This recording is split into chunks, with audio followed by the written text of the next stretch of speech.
नमस्ते संस्कृताय मित्रों, कैसे हैं आप। विश्वास है कि आप लोग स्वस्थ होंगे, मस्त होंगे। मित्रों, आज हम लोग डॉक्टर बाबूराम सक्सेना की एक पुस्तक है संस्कृत व्याकरण प्रवेशिका, उसके प्राकथन अर्थात भूमिका से संबंधित कुछ महत्वपूर्ण प्रश्नों और उसके उत्तरों के बिंदुवार अध्ययन करेंगे। उसके प्रश्नों का और उसके उत्तरों का बिंदुवार हम लोग अध्ययन करेंगे। उसके प्रश्नों को भी इस वीडियो में देखने वाले हैं। तो आइए देखते हैं कि संस्कृत व्याकरण प्रवेशिका का छठा हुआ प्रश्न हम लोग इस वीडियो में देखने वाले हैं। जो विद्यार्थी टीजीटी या एलटी की तैयारी कर रहे हैं या पीजीटी की तैयारी कर रहे हैं, उनके लिए यह वीडियो बहुत इम्पॉर्टेंट होने वाली है। तो यह है संस्कृत व्याकरण प्रवेशिका का। इससे इस वीडियो में बिंदुवार अध्ययन आपको मिलेगा प्रश्नों और उसके उत्तरों का। पहला प्रश्न है कि प्रत्याहार का क्या अर्थ है। प्रत्याहार का क्या अर्थ है? तो प्रत्याहार का अर्थ होता है संक्षेप करना, अर्थात संक्षेपीकरण। ठीक है, प्रत्याहार का क्या अर्थ है? संक्षेपीकरण या संक्षेप करना। ठीक है, और पूछ सकता है कि इसका संज्ञा सूत्र क्या है। तो आदिरंतेन संहिता इसका संज्ञा सूत्र है। ठीक है, इस सूत्र का अर्थ समझिए। अंतिम इत संज्ञक वर्ण जो होता है, किसी सूत्र का अंतिम जो इत संज्ञक वर्ण होता है अर्थात अक्षर जो होता है, उसके साथ उसी के पूर्व अर्थात पहले का कोई वर्ण जोड़ दिया जाता है, उसके आदि का वर्ण जोड़ दिया जाता है, तो वह क्या बन जाता है? प्रत्याहार। ठीक है, कहने का अर्थ है अंतिम इत संज्ञक वर्ण के साथ उसी के पूर्व का कोई आदि वर्ण जोड़ दिया जाता है तो वह प्रत्याहार बन जाता है। ठीक है, वर्णों को गिनते समय इस संज्ञक वर्ण को नहीं गिना जाता, ये अच्छी तरह जान लीजिए। ठीक है, और पूछ ले अगर कि कुल प्रत्याहारों की संख्या कितनी है। कुल प्रत्याहारों की संख्या कितनी है? अगर 42 है, चारों ऑप्शनों में अगर 42 है तो अगर मान लीजिए किसी में 41, 42, 40, 39 है तो उसमें 42 टिक कर दीजिएगा।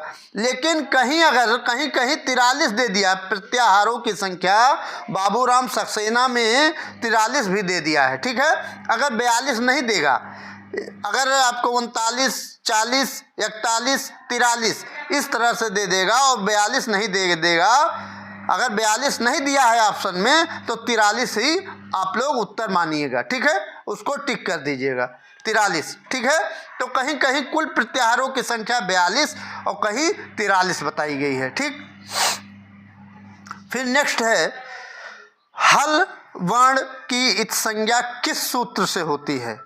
हल वर्ण को क्या कहते हैं और किस नाम से जानता है? हल वर्ण अर्थात व्यंजन वर्ण। ठीक है, तो हल वर्णों की इत संज्ञा किस सूत्र से होती है? तो हलंत्यम से होती है। किससे होती है? हलंत्यम। ठीक, नेक्स्ट है धातु, प्रत्यय, आगम, आदेश आदि क्या कहलाते हैं? आदि क्या कहलाते हैं? धातु, प्रत्यय, आगम और आदेश क्या कहलाते हैं? तो ये आदेश कहलाते हैं। क्या कहलाते हैं? तो ये आदेश कहलाते हैं। ठीक, नेक्स्ट इसमें कह रहा है इत संज्ञा करने वाले सूत्रों की संख्या कितनी है। इत संज्ञा करने वाले सूत्रों की संख्या कितनी है? 6 है। इसकी संख्या कितनी है? 6 है। ठीक है, इसकी संख्या कितनी है? 6। कौन कौन? तो उपदेशे अजनुनासिक इत, उपदेशे अजनुनासिक इत, दूसरा है हलंत्यम, तीसरा है आदिन डुडवह, चौथा है सप्रत्यस्य, पांचवा है चुटू और छठा है लसक तद्धिते। लसक तद्धिते। ठीक है, तो ये सूत्र जो हैं इत संज्ञा करते हैं। ये छयों सूत्र जो हैं वो क्या करते हैं? इत संज्ञा करते हैं।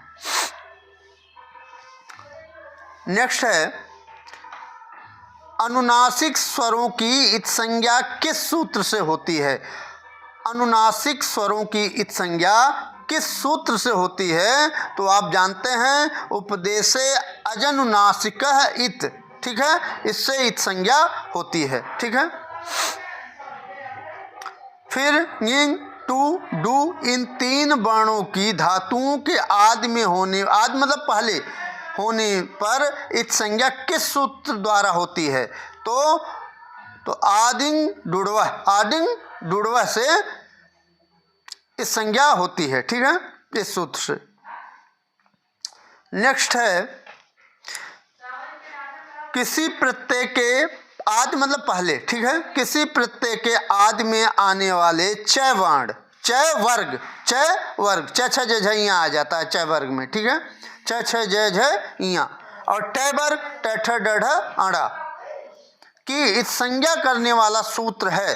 तो इन दोनों को अर्थात च वर्ग और ट वर्ग, च वर्ग और ट वर्ग की इस संज्ञा करने वाला सूत्र कौन है? चुटू। क्या है? चुटू, ठीक है, क्योंकि चू च वर्ग और टू से ट वर्ग, ठीक है, इसका इस संज्ञा करने वाला कौन सा सूत्र है? चुटू, ठीक है। ये महत्वपूर्ण है, इंपॉर्टेंट है ये प्रश्न। नेक्स्ट है कह रहा है किसी प्रत्यय के आदि में आने वाले स की इस संज्ञा किस सूत्र से होती है? स, तो उसकी इस संज्ञा स प्रत्यय से होती है, स प्रत्यय से इसकी स की इस संज्ञा हो जाती है, ठीक है, मूर्धन्य स की। नेक्स्ट है तद्धित से भिन्न ल स तथा कै वर्ग, कै वर्ग में कौन कौन से अक्षर आते हैं? क ख ग घ अंगा, ठीक है। तो कै वर्ग की इस संज्ञा किस सूत्र से होती है? तो लसक तद्धिते से ल और स और कै वर्ग की संज्ञा होती है। इतना समझ गए? ये इंपॉर्टेंट है, तब बताइए, अभी इंपॉर्टेंट है इस स्लाइड का दूसरा प्रश्न। नेक्स्ट है इत वर्णों का लोप करने वाला सूत्र कौन सा है? इत वर्णों का लोप करने वाला सूत्र कौन सा है? तस्य लोपः, यह इत वर्णों का लोप करता है। क्या करता है? यह इत वर्णों का लोप करता है, ठीक। नेक्स्ट है अनुबंध का एक अन्य नाम बताइए। तो अनुबंध का एक नाम इत होता है, ठीक है, जो आप ऊपर पढ़े हैं। अनुबंध का एक अन्य नाम क्या है? इत होता है। नेक्स्ट है गर्गादि गण में कितने शब्द हैं? गर्गादि गण में इंपॉर्टेंट है, बहुत इंपॉर्टेंट, मोस्ट इंपॉर्टेंट, ठीक है। गर्गादि गण में 102 शब्द हैं। कितने शब्द हैं? 102 शब्द हैं, इंपॉर्टेंट है। ये स्लाइड भी इंपॉर्टेंट है, इसको नोट कर लीजिएगा। कर रहे हैं उपदेश किसके कथन को कहा गया है? उपदेश किसके कथन को कहा गया है? तो पाणिनि, कात्यायन और पतंजलि के कथन को क्या कहते हैं? उपदेश, ठीक है। पाणिनि, कात्यायन, पतंजलि, पाणिनि, कात्यायन और पतंजलि के उपदेश को, कथन को क्या कहा गया है? उपदेश कहा गया है, ठीक है। फिर है यहाँ कहते हैं करोति में कौन सी धातु है? करोति में कौन सी धातु है? डुकिंग कर्णे, ठीक है। नेक्स्ट है चित्तीम में अनुनासिक अच इकार की इत संज्ञा किस सूत्र से होगी? तो उपदेशे अजनुनासिक इतः, इससे इत संज्ञा होगी, ठीक है। तो मित्रों आज इस वीडियो में इतना ही। अगर आप लोग टीजीटी, पीजीटी, एलटी की तैयारी कर रहे हैं संस्कृत सब्जेक्ट से, तो इस चैनल को अर्थात मंगलम मंत्रा को सब्सक्राइब कर लीजिए।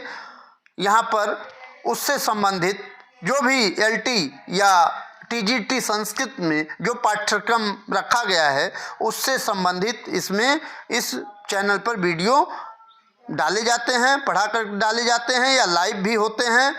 तो इस चैनल को आप लोग सब्सक्राइब कर लीजिए। आज मित्रों इतना ही। अगली वीडियो में एक अन्य टॉपिक लेकर के आपके सामने उपस्थित होंगे। तब तक हमें आज्ञा दीजिए। नमः संस्कृताय, वंदे मातरम।